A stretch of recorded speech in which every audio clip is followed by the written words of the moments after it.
Buenos días a todos, bienvenidos a este tiempo de comunión personal unos con otros y también especialmente con el Señor, el motivo de nuestra reunión, por qué estamos aquí. Después daremos las bienvenidas ya de forma más personal, también a los que nos seguís por Internet, pues también encantados de que podáis compartir este culto con nosotros. Vamos a empezar orando al Señor para que Él nos bendiga en este rato. Pues Padre, gracias por esta oportunidad que nos das como Iglesia de estar reunidos aquí alrededor de Jesús. Gracias por Él, gracias por todo lo que has revelado a través de su vida, ese amor que nos tienes, Señor, esa búsqueda de personal a cada uno de las personas. Y gracias por ese sacrificio que Jesús hizo a nuestro favor para precisamente capacitarnos para poder estar un día con Él para siempre. Así que queremos adorarte y bendecirte y lo queremos hacer ya desde el principio de esta reunión. En tu nombre, amén. Vale, pues vamos a ir al Salmo 61. Salmo 61.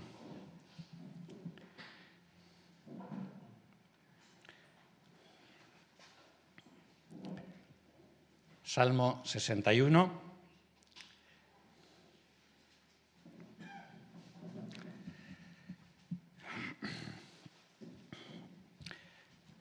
Al director del coro sobre Neginot o Neginot, depende de la versión que tengamos. Esto significa instrumentos de cuerda, porque los salmos son oraciones cantadas. Se cantaban, era el himnario de Jesús. Jesús cantaba los salmos y los discípulos, y en la sinagoga, etc., ¿no? Muy bien, Salmo de David, ya tenemos los datos. Oh Dios, oye mi clamor y atiende mi oración. Cuando mi corazón desmaya, clamo a ti desde el extremo de la tierra. Llévame a la roca que es más alta que yo. Porque tú has sido mi refugio, torre fuerte frente al enemigo. Oh, que yo pueda morar en tu tienda para siempre, refugiado al amparo de tus alas. Selah. Porque tú, Dios, has oído mis votos. Has dado heredad a los que temen tu nombre. Añadirás días a los días del rey, sus años serán como generaciones. Se sentará para siempre delante de Dios, concede piedad y verdad para que lo guarden. Así cantaré salmos a tu nombre para siempre, cumpliendo mis votos día tras día. Muy bien, los que nos juntamos los jueves en la reunión de oración, pues recordaréis, espero, que habíamos visto este salmo, los 4 primeros versículos, y habíamos visto cómo están relacionados con la protección de Dios, que David ilustra por medio de diferentes elementos, ¿no? Empezando por una roca alta, una roca inexpugnable, ¿no? Llévame a la roca que es más alta que yo. En el versículo 2. Una roca forma parte de la creación de Dios, ¿no? Y hay realmente pues, montañas enteras que son una roca. Pero luego sigue por una torre de defensa, torre fuerte frente al enemigo. Y esta es una construcción humana, bélica, pero que también sirve como refugio, sobre todo en aquellos tiempos de guerra, ¿no? Después pasa a una tienda de campaña. Se refiere al tabernáculo. En los tiempos del rey David todavía estaba en funcionamiento más o menos el tabernáculo, y el tabernáculo era una tienda de campaña pequeña hecha con pieles de animales. Así que mucho refugio, ¿no? Depende en qué no daba, pero para David sí que lo era. Y finalmente, porque allí vivía Dios, ¿no? El tabernáculo simbolizaba la presencia de Dios. Dios es omnipotente, lo podemos encontrar en cualquier lugar, ¿vale? Pero estaba, digamos, iba a decir, no es confinado porque no se puede decir, pero el tabernáculo simbolizaba precisamente el lugar especial de la presencia de Dios para Israel. Y llegamos finalmente, contra todo pronóstico, a las alas de un ave como símbolo de la protección de Dios, ¿no? Las alas de un ave cuidando a sus polluelos. Y veíamos cómo Jesús es el ejemplo que él mismo coge, sobre todo para ilustrar su protección en el pueblo de Israel, ¿no? Y nos preguntábamos en aquella ocasión qué figura escogeríamos nosotros de las cuatro para ilustrar la protección de Dios. ¿No? ¿Dónde nos encontraríamos más seguros? ¿Encima de una roca inexpugnable o debajo de las alas de un ave, como polluelos? Bueno, eso es lo que ya vimos en aquella ocasión y nos quedaba ver el contenido de los versículos 5 al 8, que, como veis, giran alrededor de una práctica que en el Antiguo Testamento era muy habitual, ¿no? Y esa práctica, que es la de hacer votos a Dios, la encontramos casi exclusivamente en el Antiguo Testamento. Cuando nosotros vamos al Nuevo Testamento para buscar esta práctica, está limitada al contexto judío, ¿no? Pero bueno, para aquellos que les gusta ser puntillosos con la Escritura y que están habituados a buscar, ¿no? Decir que, por ejemplo, la palabra oración, que sale en Santiago capítulo 5, versículo 15, proviene de la palabra voto, ¿no? Aunque en el contexto de Santiago se traduce oración correctamente, ¿no? Pero bueno, es simplemente un apunte curioso. Recordemos que el Salmo 61 está relacionado con ese tiempo difícil para el rey David, en el que se produjo la rebelión contra él de su hijo Absalón. Absalón se rebeló contra el rey, que era su padre David, ¿no? Y esto motivó que tanto David como su familia, como los más allegados, tuviesen que huir deprisa y corriendo de Jerusalén para evitar ser precisamente apresados o muertos por el ejército de Absalón.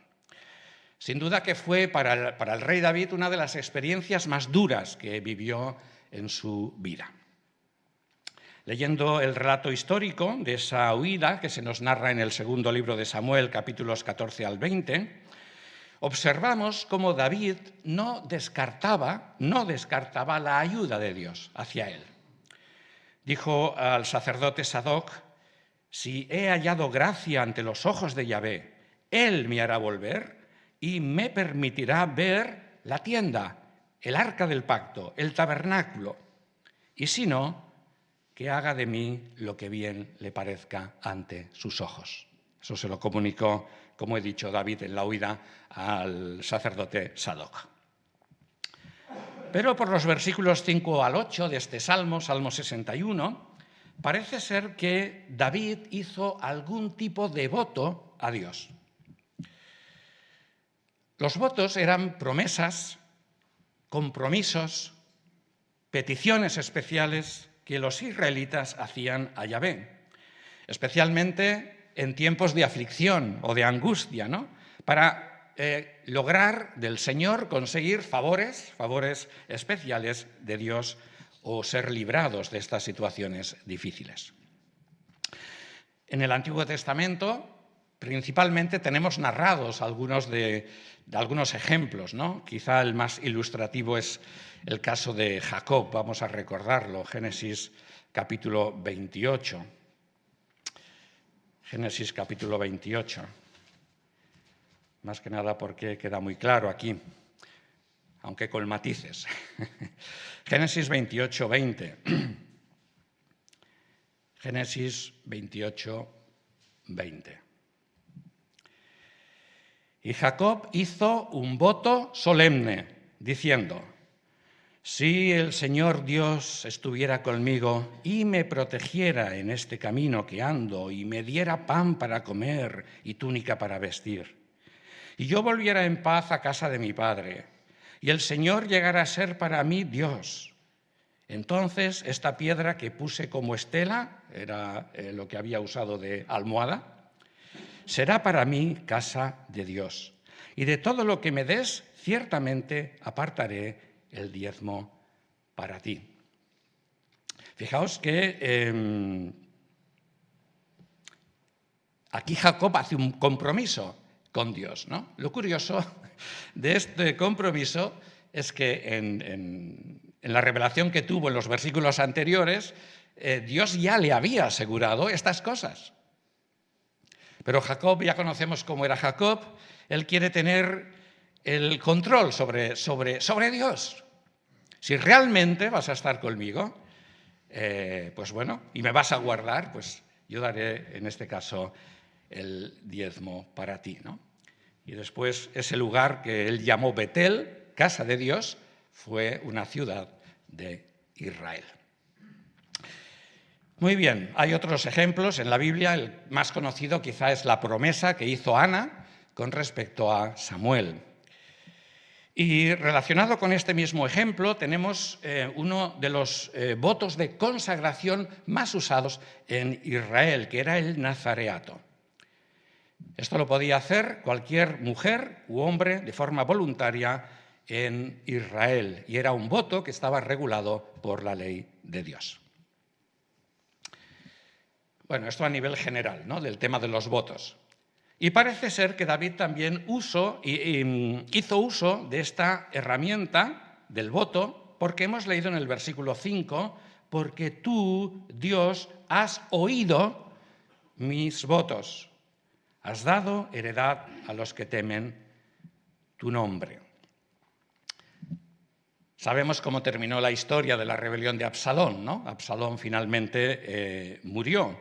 Y David, el rey David y todos los que iban con él, pudieron regresar de nuevo a Jerusalén, su casa, su heredad, como aquí la llama, ¿no? Y por tanto Yahvé no solo escuchó los votos de David, lo que David se comprometía a hacer, si Dios le protegía, sino que también pues le concedió su petición, ¿vale? Es el deseo, los versículos 6 y 7 nos dan una idea de qué es lo que David dijo a Dios, ¿no? Cuáles fueron los argumentos que David había expuesto delante del Señor, ¿no?, para que le guardase y le volviese a Jerusalén. Y no eran otros, y esto es importante verlo, ¿no?, que las mismas promesas que David ya tenía de parte de Dios. Sus propósitos en cuanto a él, de bendición y de su trono, ¿no? Porque las promesas concretas de Dios era lo que quedaba en entredicho por la rebelión de Absalón, cuando David tenía que huir. Seguramente pensaba, bueno, ¿y qué va a pasar, no? Aquí, si Dios no actúa, acabaremos muertos. ¿Y dónde están las promesas de Dios que Él me había dado, ¿no? Y son esas promesas las que de nuevo David menciona en los versículos 6 y 7. Añadirás días a los días del rey. Sus años serán como generaciones. Estas palabras fue las que Dios le hizo llegar a través del profeta Natán cuando le escogió como rey. Se sentará para siempre delante de Dios. Concede piedad y verdad para que lo guarden. Es decir, que el deseo que recoge en el versículo 4, oh, que yo pueda morar en tu tienda para siempre, y se refiere al tabernáculo, refugiado al amparo de tus alas, Yahvé se lo concede, guardándole de la muerte y permitiéndole que volviera sano y salvo a Jerusalén. ¿Para qué? Para estar cerca del tabernáculo, para estar cerca de Dios y poderle alabar, como leemos en el versículo 8. Así cantaré salmos a tu nombre para siempre. cumpliendo mis votos día tras día. Y posiblemente la promesa de David a Dios, el voto de David a Dios, si le libraba de la muerte, sería precisamente el de ocuparse diariamente de la alabanza a Dios desde la tienda del tabernáculo.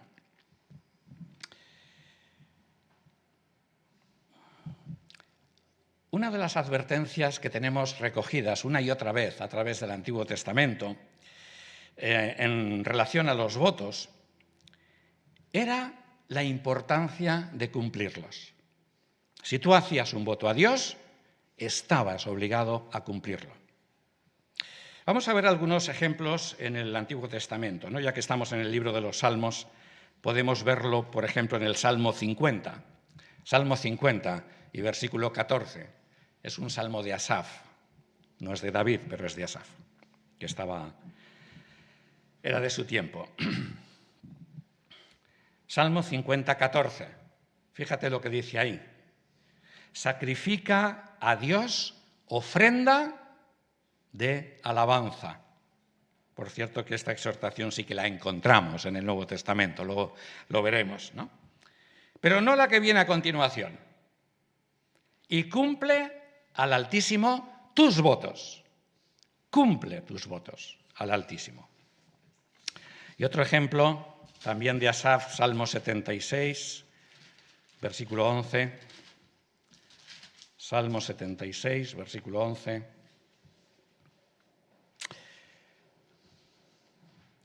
Haced votos a Yahvé, vuestro Dios, y cumplidlos. Todos los que lo rodean traigan presentes al que debe ser temido. Podríamos añadir también otro texto clásico respecto a esto, seguramente lo tenéis en mente, pero vamos a leerlo, Eclesiastés, capítulo 5, versículo 4 al 7. Libro de Eclesiastés, capítulo 5, versículo 4. Eclesiastés 5, 4.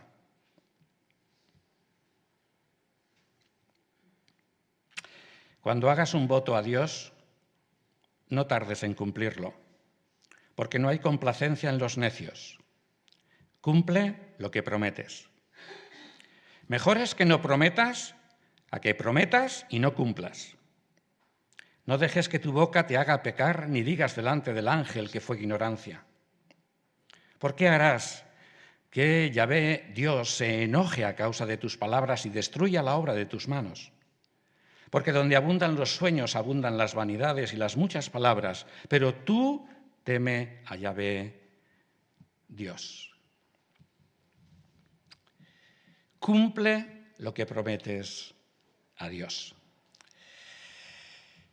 Sin embargo, como el Señor conoce el corazón humano, cómo somos los seres humanos, y la poca palabra que tenemos para cumplir lo que prometemos, ¿no? Sobre todo en momentos de desesperación, que seríamos capaces de hacer cualquier cosa, ¿no? Con tal de que el Señor nos conceda la petición o que nos libre de la situación dramática en la que estamos, ¿no?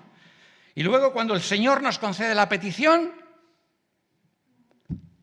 nos olvidamos de lo que habíamos prometido o nos damos cuenta de que no somos capaces de hacer aquello que habíamos prometido a Dios, ¿no? Por eso el Señor en el Antiguo Testamento estableció sacrificios específicos en el conjunto de los rituales del tabernáculo y luego del templo para hacer ver, en este caso al israelita, la importancia de tener en cuenta a Dios, ¿vale? Y obviamente esta información, ¿dónde la tenemos recogida? Pues en el libro de Levítico. No es un libro que normalmente leamos, pero hoy vamos a leer unos cuantos versículos ahí, así que desempolvamos esas páginas. Vamos a ir a Levítico capítulo 7, versículos 11 al 18, para ver cuáles eran los sacrificios o las ofrendas que había que hacer cuando se hacía un voto, después, obviamente, de ser concedido, ¿no? Levítico capítulo 7, Versículo 11. El lenguaje no estamos acostumbrados a él, pero vamos poniendo un poquito de atención a ver si lo entendemos. 7:11. Esta es la ley del sacrificio de paz que se presentará a Yahvé. Si lo presenta en acción de gracias, entonces, junto con el sacrificio de acción de gracias, presentará tortas sin levadura amasadas con aceite, hojaldres sin levadura untados con aceite y flor de harina amasados con aceite. Además del sacrificio de sus ofrendas de paz en acción de gracias, presentará su ofrenda con tortas de pan leudado. Y traerá una parte de cada víctima como ofrenda a Yahvé, y será del sacerdote que haya rociado la sangre de los sacrificios de paz. La carne del sacrificio de sus ofrendas de paz en acción de gracias será comida el día de su ofrecimiento.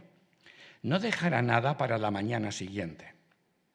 Si el sacrificio de su víctima es por un voto u ofrenda voluntaria, será comida el día que presente su sacrificio. Y la carne del sacrificio sobrante del tercer día será quemada en el fuego, pues si la carne se come al tercer día, ciertamente no le será aceptado ni tenido en cuenta. Será cosa abominable y la persona que coma, él cargará con su pecado. El sacrificio por un voto o una ofrenda voluntaria se encontraba regulado dentro de lo que estaba establecido en los sacrificios de las ofrendas de paz. Por eso hemos leído lo que había que hacer en una ofrenda de paz, ¿no? Tenemos un resumen interesante, también nos puede ayudar, si quieres profundizar en este tema, un bosquejo de los diferentes sacrificios. Lo tenemos aquí en Levítico 7, versículos 37 y 38, ¿no? Tal es la ley del holocausto, es decir, la ofrenda quemada, de la ofrenda vegetal, por eso hemos hablado de tortas y productos vegetales, de la ofrenda por el pecado, de la ofrenda por la culpa, de la ofrenda de las consagraciones y del sacrificio de las ofrendas de paz. Que Yahvé ordenó a Moisés en el monte Sinaí el día en que mandó a los hijos de Israel que hicieran acercar sus ofrendas ante Yahvé en el desierto de Sinaí. Y esto se hacía a la puerta del tabernáculo y después del templo.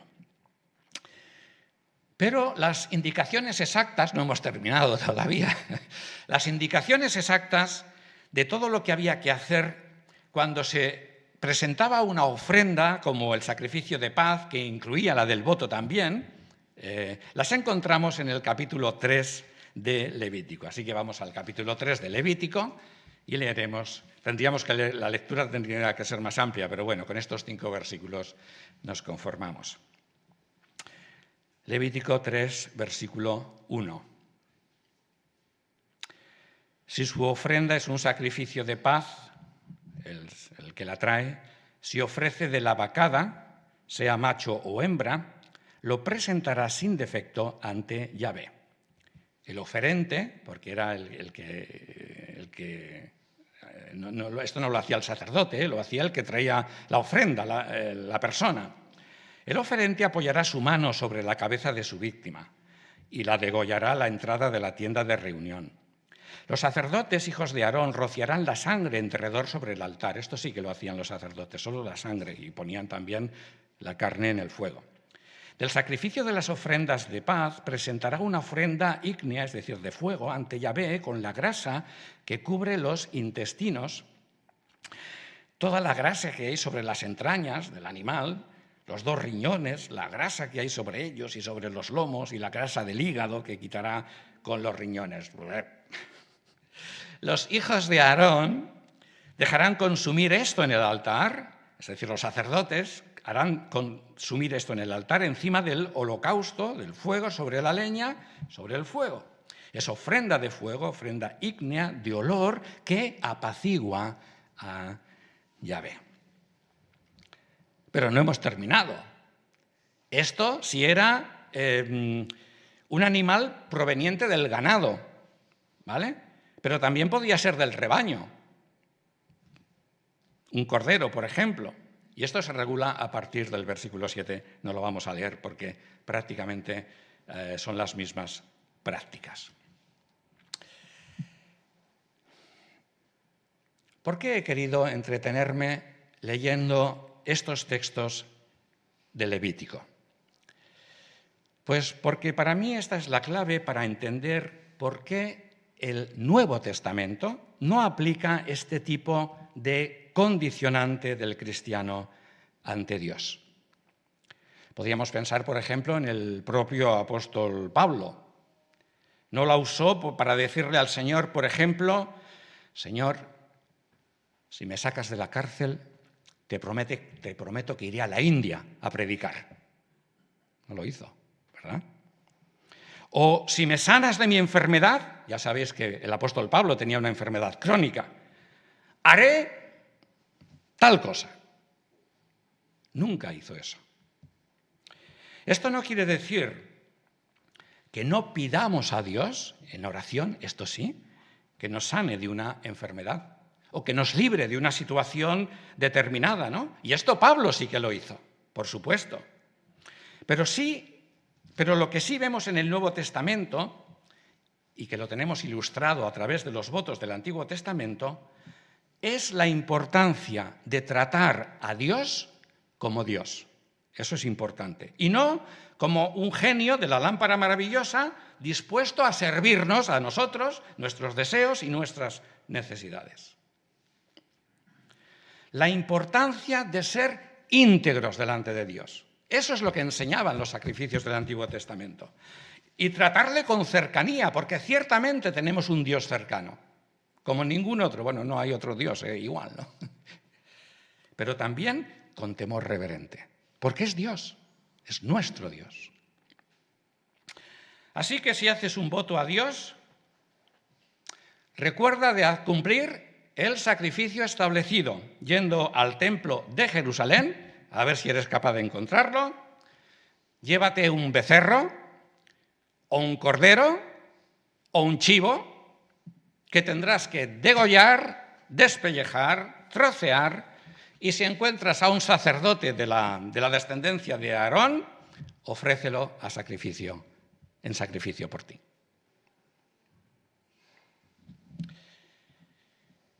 Pero todo esto, que es imposible llevarlo a cabo, es innecesario. Y la causa la explica muy bien el autor de Hebreos. Vamos a ir a Hebreos capítulo 10. Hebreos capítulo 10, versículo 5. Está hablando del Hijo de Dios, de Jesús. Dice, por lo cual, entrando en el mundo, dice, y a partir de aquí cita un salmo, el Salmo 40, versículos 6 al 8. Sacrificio y ofrenda no quisiste, pero me preparaste un cuerpo. Holocaustos y expiaciones no aprobaste.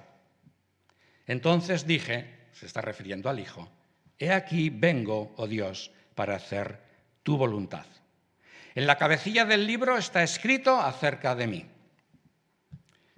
Y entonces el autor de Hebreos explica este texto, diciendo antes, sacrificios y ofrendas y holocaustos y expiaciones no quisiste ni escogiste, las cuales cosas son ofrecidas según la ley. Entonces ha dicho el Hijo, he aquí he venido para hacer tu voluntad. Quítalo primero para establecer lo segundo. En esa voluntad hemos sido santificados por la ofrenda del cuerpo de Jesucristo una vez y para siempre. Y en verdad todo sacerdote está de pie día tras día oficiando y ofreciendo repetidamente los mismos sacrificios que nunca pueden quitar los pecados. En el tiempo que el autor de Hebreos escribe todavía estaba funcionando el templo en Jerusalén. Fue destruido en el año 70, como recordáis, ¿verdad? Así que lo que escribe el autor de Hebreos, todavía estaba funcionando el templo. Pero este, versículo 12, Jesús, habiendo ofrecido un solo sacrificio para siempre por los pecados, se sentó a la diestra de Dios, de ahí en adelante, esperando hasta que sus enemigos, ¿os suena esto de algo? Sean puestos por estrado de sus pies. Porque con una sola ofrenda, veis que repite la misma idea, ha hecho perfectos para siempre a los que están siendo santificados. Un solo sacrificio para siempre, una sola ofrenda que vale por todas, la del cuerpo de Jesucristo hecha una vez y para siempre en la cruz del Calvario. Lo primero, todas las ofrendas ofrecidas según la ley ya no sirven más, porque ahora tenemos lo segundo, la ofrenda del cuerpo de Cristo ofrecida en la cruz, que sigue vigente y nos santifica de forma permanente. El tipo de relación que tenemos como cristianos, como cristianas y cristianos ahora, por Cristo, es la de padre e hijo. Somos hijos de Dios. El santuario ya no está, el templo. Ahora, ¿cuál es el santuario? Nuestro cuerpo. El Espíritu Santo habita en nuestro cuerpo de muerte, ¿vale? Pero habita.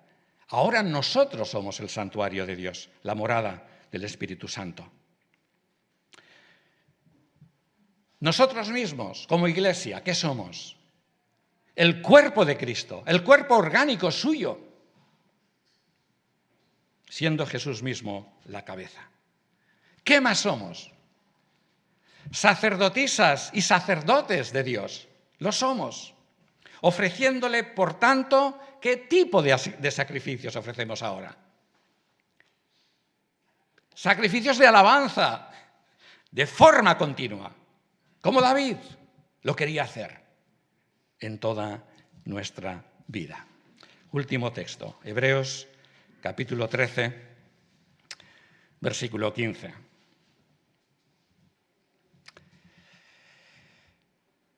Ofrezcamos siempre, por medio de Jesús, sacrificio de alabanza a Dios, es decir, fruto de labios que confiesan su nombre.